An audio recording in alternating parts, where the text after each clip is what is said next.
Assalamualaikum warahmatullahi wabarakatuh. Salam hormat dan salam ta'zim kami haturkan kepada seluruh pemirsa UB TV dan seluruh anggota donatur Baitul Mal Hidayatullah. Semoga Allah terus berkenan untuk merahmati semua di antara kita. Terus Allah berikan ma'unahnya dalam keseharian kita. Allah berikan segala kemudahan terhadap apa-apa yang akan kita hadapi dan memberikan solusi terhadap sesuatu yang sedang kita hadapi. Hadirin pemirsa UB TV yang dirahmati oleh Allah Subhanahu wa taala. Alhamdulillah kembali lagi bersama saya Wahyu Ainul Yakin yang telah di tahun-tahun sebelumnya mungkin pernah bertemu dengan saya secara online dan baik offline maupun online. Saya doakan semoga kita semua selalu atas dalam rahmat Allah Azza wa Jalla. Hadirin yang berbahagia, pada kesempatan kali ini saya akan membawakan tentang salah satu kisah, bukan kisah sahabat. Tidak pernah bertemu dengan Rasulullah, tapi beliau ini yang Rasulullah haturkan, yang Rasulullah berikan kabar kepada Abu Bakar, kepada Ali, bahwa orang ini sangat terkenal di langit, namun di dunia tidak begitu terkenal. Siapakah beliau? Siapakah nama beliau? Beliau dikenal dengan nama Uwais Al-Qarni. Mungkin barangkali kita pernah mendengar nama Uwais Al-Qarni ini. Uwais Al-Qarni perlu kita ketahui ada dua nama Uwais Al-Qarni. Ada Uwais Al-Qarni yang dengan terkenal kisah cintanya. Ada satu Uwais Al-Qarni terkenal dengan pengabdian kepada ibundanya. Maka hadirin, pada kesempatan kali ini saya akan membawakan kisah yang cinta terhadap ibunya, Uwais Al-Qarni, yang namanya Uwais ibni Amir. Hadirin yang dirahmati oleh Allah Azza wa Jalla. Salah satu perintah Allah sebelum itu, salah satu perintah Allah yang kerap kali saya bawakan, dimanapun tempat kami berada, dimanapun saya mengisi sebuah acara, dimanapun saya mengajar, saya kerap kali mengajak kepada teman-teman sekalian untuk bisa mengirimkan satu surah Fatihah kepada keluarga besar kita. Karena Fatihah itu merupakan salah satu surah yang dikatakan dengan ummul kitab. Guru-guru kami mengatakan qalbul Quran, hatinya Quran. Maka tatkala Al-Quran itu dibacakan, terutama hatinya, Al-Fatihah, maka disitulah ada salah satu fadilah, keutamaan. Berdoalah di sana akan diterima. Maka dengan ini saya mengajak kepada sahabat UB TV, sahabat BMH Hidayatullah, Baitul Mal Hidayatullah Malang, mengajak mari kita baca surah Fatihah bersama-sama dengan harapan semoga kita, diri kita sendiri, badan kita, keluarga kita, abi ummi kita dirahmati oleh Allah, dilancarkan rezekinya, dimudahkan segala urusannya. Ala hadhihi niyyah wa ala kulli niyatin salihah. Al-Fatihah. A'udzu billahi minasyaitonir rajim. Bismillahirrahmanirrahim. Alhamdulillahirabbil alamin arrahmanir rahim. Shiratal ladzina an'amta 'alaihim waladdallin. Amin. Hadirin yang berbahagia, pemirsa UB TV yang dirahmati oleh Allah dan seluruh donatur Baitul Mal Hidayatullah. Uwais Al-Qarni merupakan salah satu generasi tabi'in. Generasi tabi'in yang Rasulullah bersabda, khairul qurun Uwais Al-Qarni. Salah satu masa terbaik adalah masanya Uwais Al-Qarni. Uwais Al-Qarni ini hidup dengan Nabi. Nabi masih ada, Uwais Al-Qarni sudah hidup, sudah ada juga di dunia, tapi tidak pernah bertemu dengan Nabi. Uwais Al-Qarni tinggal di Yaman. Tetangga-tetangganya ini sempat bertemu dengan Nabi, meluangkan waktunya bertemu dengan Nabi. Lantas pertanyaannya, kenapa Uwais Al-Qarni tidak bertemu dengan Nabi? Maka jawabannya adalah karena Uwais Al-Qarni sedang merawat ibundanya. Merawat ibundanya yang sudah sepuh, memberikan makan ibundanya, memandikannya, dan semua hal-hal yang dibutuhkan ibundanya, Uwais Al-Qarni yang melaksanakan. Sampai suatu ketika ini Uwais Al-Qarni izin kepada ibundanya, wahai ibu, aku sangat cinta dengan Rasulullah, aku sangat ingin berjumpa dengan Rasulullah. Bolehkah ibu mengizinkan kepadaku untuk bertemu dengan Nabi? Anakku, kata ibundanya, aku sekarang sedang seperti ini, tidak bisa melakukan apa-apa. Bolehkah kiranya nanti niatmu diurungkan terlebih dahulu dan nanti dilaksanakan ketika aku sudah mulai membaik? Begitulah apa yang dikatakan oleh Wasqorni. Apakah membantahnya? Apakah meninggalkan ibunya? Oh tidak. Tapi Uwais Al-Qarni mengatakan, sami'na, aku mendengarkan ibu, wa ata'na, dan aku akan melaksanakan, dan aku akan taat kepadamu ibu. Disinilah amalan Uwais Al-Qarni taat kepada ibunya yang menjadikan hamba ini, manusia ini masyhur di langit. Tidak penting sebenarnya untuk masyhur di dunia, yang penting kan masyhur di langit toh. Karena kita hidup tentunya tidak akan di dunia saja, nantinya akan hidup kembali di akhirat. Jangan sampai kita menyesal sebagaimana menyesalnya orang-orang yang diceritakan oleh Al-Quran. Fasaddaqa wa akum minas sholihin. Ketika meninggal itu dia berkata kepada Allah, ya Allah, hidupkan aku kembali, berikan aku waktu, fasaddaqa, untuk sekedar bersedekah, wa akum minas sholihin. Maka jangan sampai terlambat. Barangkali pemirsa UB TV, saudara donatur BMH, saudara yang ada di sini sedang memiliki ibu, masih memiliki ayah, rawatlah baik-baik. Karena dengan merawat orang tua tadi, Uwais Al-Qarni bisa terkenal di langit. Karena merawat orang tua kita ini bisa disanjung oleh Nabi. Bahkan Nabi bersabda, suatu ketika Nabi datang perang, ketika Nabi datang menuntaskan tugasnya oleh Allah, berkata kepada Umar ibn al-Khattab. Umar ibn al-Khattab adalah orang terbaik setelah Nabi. Berkata, Umar, kalaulah nanti kamu bertemu dengan orang yang namanya Uwais ibni Amir, maka mintalah doa kepadanya. Karena doanya itu tidak akan pernah ditolak oleh Allah. Saking mulianya orang yang mengabdikan dirinya kepada orang tua. Maka terkadang banyak orang-orang di teman kita, mungkin termasuk saya barangkali, jauh-jauh kita ziarah, jauh-jauh kita berguru, tapi orang tua kita di rumah tidak kita rawat, tidak kita santuni. Maka ini perihal sesuatu yang perlu kita tekankan. Menghormati orang tua, menekuni, membiayai, merawat orang tua lebih baik dari segalanya. Karena orang tua itu adalah jimat. Guru-guru kami mengatakan, jangan sampai mengambil jimat yang jauh, sedangkan jimat yang dekat kita tinggalkan, yakni abi dan umi kita.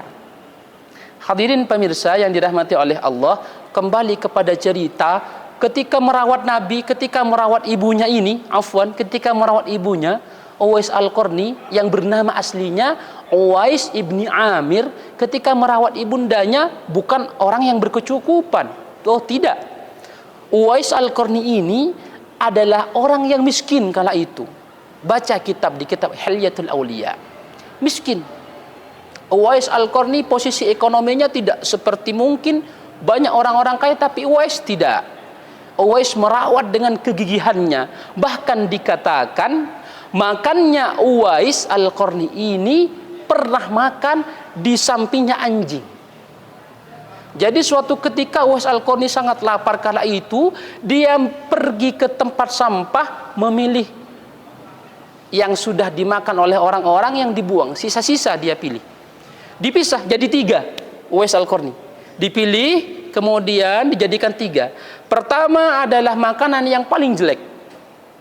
Kedua makanan yang sedang. Ketiga makanan yang lumayan baik. Dikemanakan 3 ini? Dialokasikan pertama. Makanan yang jelek ini Uwais Al-Qarni berikan kepada anjing yang tatkala itu ada di sampingnya. Begitulah ceritanya. Kul mimma yalik wa akul mimma yalih. Begitulah kata Uwais Al-Qarni. Kamu makan di sampingku, aku makan di sampingmu. Itu pembicaranya kepada anjing tadi. Kemudian yang sedang ini dia makan. Yang baik, yang bagus dia bungkus dengan rapi, dia sedekahkan. Saking tidak punyanya Uwais Al-Qarni. Jadi jangan ada alasan merawat orang tua, saya tidak punya uang. Oh tidak. Orang tua terkadang tidak perlu seperti itu. Cukup hadir mungkin barangkali ketika lebaran, orang tua sudah sangat senang sekali melihat anak-anaknya sudah tumbuh dewasa, melihat anak-anaknya sudah memiliki istri, memiliki cucu. Betapa senangnya, dan semoga kita semua diberikan keindahan-keindahan itu. Setelah itu beberapa bulan kemudian ibunya bilang kepada Uwais, "Wahai anakku Uwais, aku ini tiba-tiba ingin haji, Uwais. Bagaimana menurutmu?" Apa yang dikatakan Uwais? "Beri aku waktu, ibu. Beri aku waktu." Apa maknanya? Beri aku waktu. Uwais ini orangnya kurus. Beri aku waktu untuk melatih badanku menggendong dirimu menuju Mekah. Kemudian Uwais membeli sapi anak-anak sapi begitu. Ketika dia mengembala tidak dituntun, tapi digendong sapi tadi. Digendong sapi tadi menuju ke atas bukit, turun ke bawah bukit, naik atas bukit, turun ke bawah bukit, sampai ada desas-desus kabar Uwais adalah orang gila. Kenapa demikian? Karena mengembala kenapa harus digendong? Kenapa tidak dituntun saja? Begitu katanya. Mereka tidak tahu itulah perjuangan Uwais supaya menjadi orang yang gagah, supaya menjadi orang yang kuat menggendong ibundanya menuju Makkah Al-Mukarramah. Setelah beberapa bulan kemudian, badannya begitu gagah, sudah mulai ada otot-otot, kuat kiranya untuk menggendong, karena tentunya berbulan-bulan itu yang awalnya anak sapi sudah menjadi sapi yang besar, ayah sapi barangkali, digendongnya tetap. Berbulan-bulan kemudian sudah siap untuk menggendong ibundanya, lantas pulang. Matur, sowan ke ibundanya. "Ibunda, aku sudah siap untuk membawamu pergi haji ke Baitullah." Dengan senyum merona, dengan senyum yang indah, ibunya bilang ke Uwais, "Terima kasih wahai anakku, aku ridho kepadamu dunia." Begitulah ibu Uwais dengan tersenyumnya, dengan bangganya memiliki seorang anak yang dapat mengabulkan keinginannya untuk haji ke Baitullah. Hadirin pemirsa UB TV yang dirahmati Allah, insyaallah kita akan kembali lagi dengan setelah sponsor ini. Semoga kita dapat terus bermuajahah, tatap muka, dan terus di hadapan Allah dalam ala sabilil haqqi, jalan yang benar. Hadirin pemirsa UB TV yang dirahmati Allah dan seluruh sahabat donatur Baitul Mal Hidayatullah BMH Malang. Alhamdulillah kita sambung tentang kisah selanjutnya mengenai Uwais Al-Qarni. Berhenti di kata senyum tadi, ibundanya tersenyum terhadap semangat Uwais yang bisa mengabulkan keinginan ibundanya untuk pergi haji ke Baitullah. Kemudian Uwais membawa dengan cara digendong ibundanya dari Yaman menuju Mekah, Madinah, pulang. Bagaimana itu sebuah jihad, bagaimana itu sebuah usaha, bagaimana itu sebuah pengorbanan yang betul-betul dikorbankan oleh anak kepada ibundanya. Maka perlu kita contoh sebenarnya pengorbanan itu. Kalaulah kita tidak bisa mengorbankan finansial atau berupa uang dan semacamnya, maka kita punya kekuatan. Kita punya kekuatan untuk dikorbankan. Katakanlah untuk merawat, katakanlah untuk menyapa, memberi kabar. Itulah yang saat ini harus kita luangkan kalau memang kita belum bisa untuk merangkak selanjutnya. Setelah pulang dari Mekah Madinah, itu pun Mekah di Madinah, Uwais tidak bertemu dengan Nabi. Tidak bertemu dengan Nabi. Sehingga Uwais itu tidak dikatakan sahabat. Karena sahabat itu adalah orang yang melihat Nabi dan Nabi melihatnya. Itu Uwais, itu sahabat. Jadi kalau tabi'in adalah orang yang bisa melihat sahabat. Orang yang bisa melihat orang yang melihat Nabi. Maka itu dikatakan tabi'in. Sehingga Uwais ini karena tidak bertemu dengan Nabi, Uwais dikatakan tabi'in. Pulanglah Uwais dengan ibundanya ke Yaman. Setelah pulang beberapa bulan kemudian, barulah di situ Uwais mempunyai kegigihan lagi, mempunyai rasa ingin lagi untuk bertemu dengan Nabi. Sowan matur lagi kepada ibundanya, wahai ummah, wahai ibu, aku sekarang sangat cinta dengan Nabi. Aku sekarang sangat rindu dengan Nabi. Kalaulah diizinkan, aku ingin bertemu dengan Nabi, ibu. Mendengar itu yang kedua kalinya, ibundanya berucap, Uwais anakku, boleh, kamu boleh pergi ke Nabi. Tapi pesan ibu, tolong jangan lama-lama. Karena kamu kan tahu sendiri, ibu dalam kondisi yang kurang sehat. Setelah mendapat amanah, boleh, tapi jangan lama-lama. Uwais kemudian bergegas dari Yaman menuju Mekah, dari Yaman menuju Madinah, mencari Nabi kala itu. Berangkat. Singkat cerita, sampailah Uwais di depan rumah Nabi. Memanggil salam, Assalamualaikum. Memanggil salam tidak ada jawaban. 2 kali, Assalamualaikum. 3 kali, Assalamualaikum. Waalaikumsalam. Jawab suara perempuan di dalam rumah.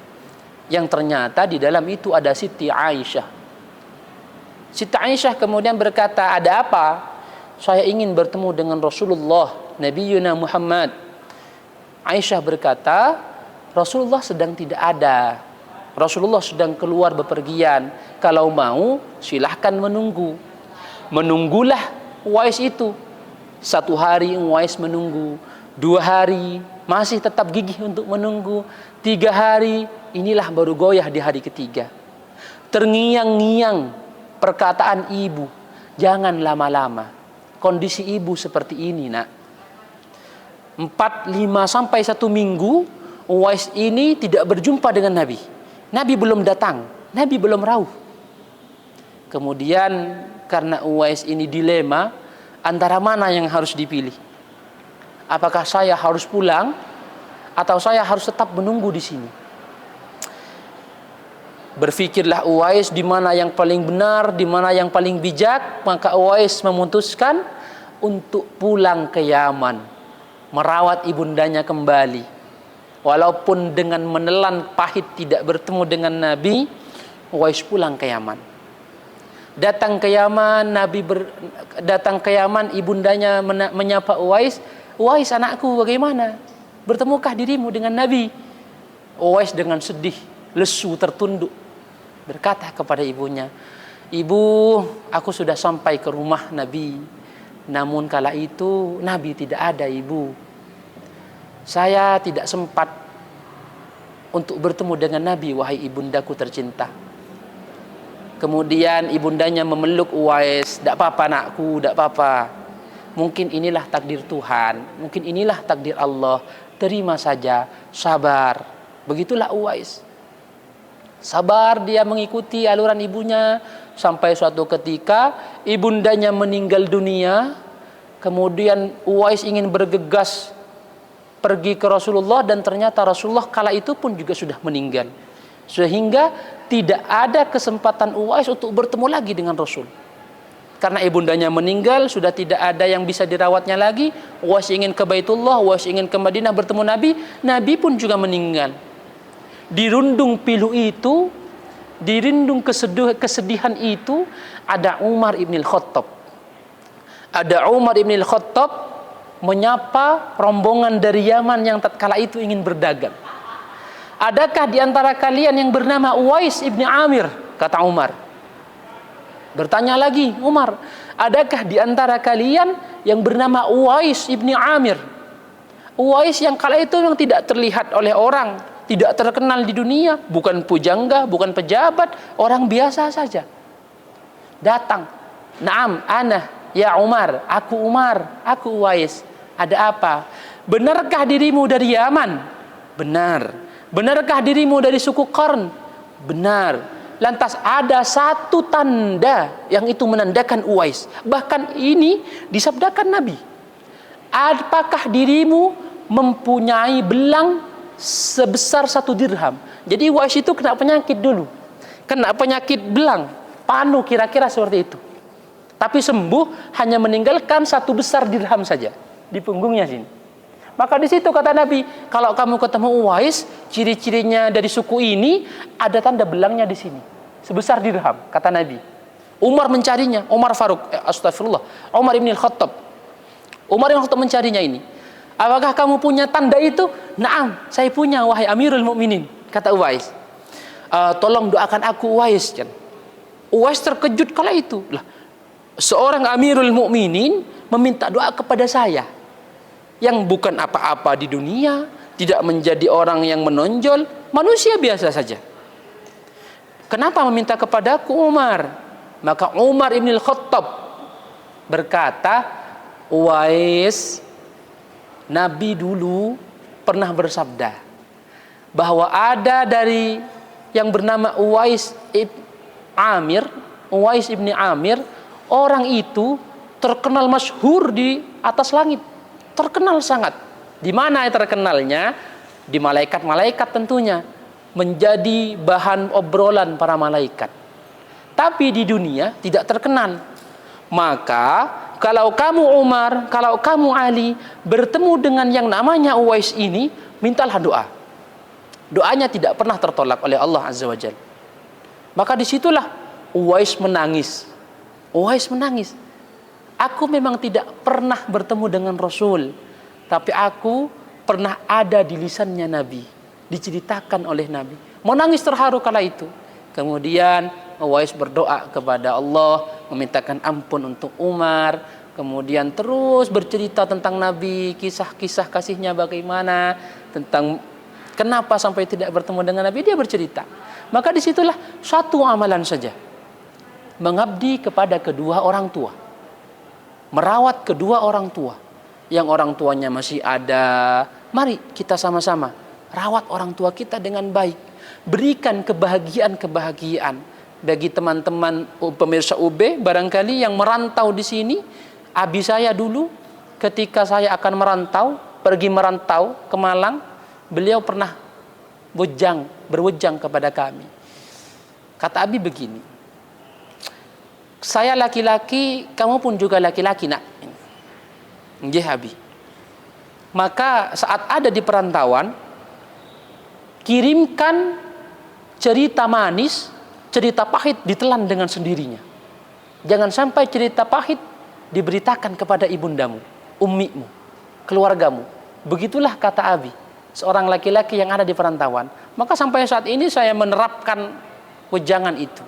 Walaupun sepahit apapun yang saya alami di desa perantauan, semiris apapun yang saya alami di desa ini, di desa manapun saya berpijak, tidak pernah sekalipun saya memberikan cerita-cerita pahit kepada ummi, kepada Abi. Tentunya harus cerita manis. Biarlah pahit itu ada, tapi jangan sampai pahit itu merubah senyum ummi kita, senyum ibu kita, senyum keluarga kita menjadi terundung pilu. Maka itu haram hukumnya bagi saya pribadi tentunya. Disitulah mari teman-teman sekalian, Uwais Al-Qarni bisa masyhur di atas langit dengan merawat orang tua. Maka kita di sini pasti bisa untuk melakukan hal itu. Maka ini harus diniatkan saya benar-benar mengabdi, saya benar-benar ingin lillahi ta'ala untuk bisa merawat ibunda kita. Karena ada satu ayat yang mungkin barangkali kita pernah mendengar ayat ini. Bunyi ayatnya seperti ini. Wa qadha rabbuka alla ta'budu illa iyyah wa bil walidaini ihsana. Allah itu memerintahkan kepada hambanya alla ta'budu illa iyyah. Menyembahlah kalian kepada Allah. Selainnya tidak usah disembah. Wabil walidaini ihsana, dan kepada kedua orang tua mari kita melakukan kebaikan. Imma yablughanna 'indakal kibar ahaduhuma aw kilahuma Dan jikalau kedua orang kita sudah mulai sepuh, sudah mulai tua, maka jangan sekali-kali fala taqul lahuma uffin. Maka jangan sekali-kali kalian mengatakan mendesah, karena tidak mau disuruh kah, karena tidak mengikuti perintahnya kah, karena disuruh orang tuanya tidak mau kah. Itu jangan. Cukup, sudah biarkan saja. Mungkin ada seorang anak di luar sana barangkali yang masih seperti ini, orang tuanya kita lawan, orang tua kita bantah. Sudah, hal-hal itu jangan dilakukan. Itu hal yang kurang baik. Maka jangan. Fala taqul lahuma uff. Uff saja dilarang, apalagi sampai membentak dengan kata-kata kasar. Na'udzubillah. Bahkan ini mungkin kisah nyata. Sekali-kali saya bertanya kepada Umi saya, ini Umi, apa yang membuatmu tidak bangga memiliki seorang anak? Apa yang membuatmu sakit hati kepada seorang anak? Umi saya bilang begini, sakit hati saya nak ketika ada anak yang saya lahirkan dari rahim saya membentak saya. Wah, tapi kan saya enggak, Mi. Oh ya enggak, kamu enggak, kamu tidak. Dan alhamdulillah anak-anak saya tidak ada yang membentak. Maka jangan pernah membentak Umi itu. Wah, jangan, sudah. Itu hal yang kurang baik. Jika ingin masyhur di langit, tirulah Uwais Al-Qarni ini. Bagaimana ia merawat, mendedikasikan seluruh apa yang ia miliki kepada ibundanya. Hadirin pemirsa UBTV yang dirahmati oleh Allah, saya harapkan dan saya himbau di bulan Ramadan ini sekali-kali mari kita basuh kedua kaki Umi kita, kedua kaki abi kita yang melahirkan. Kita ingat dosa-dosa yang kita pernah lakukan kepada ibunda kita, dan setelah itu mari kita sama-sama untuk terus merawat orang tua kita. Berikan senyuman yang paling hangat, hadirkan ketentraman, kedamaian kepada kedua orang tua kita. Demikian yang dapat kami ceritakan pada kali ini, kesempatan kali ini. Saya Wahyu Ainul Yakin mengucapkan Assalamualaikum warahmatullahi wabarakatuh.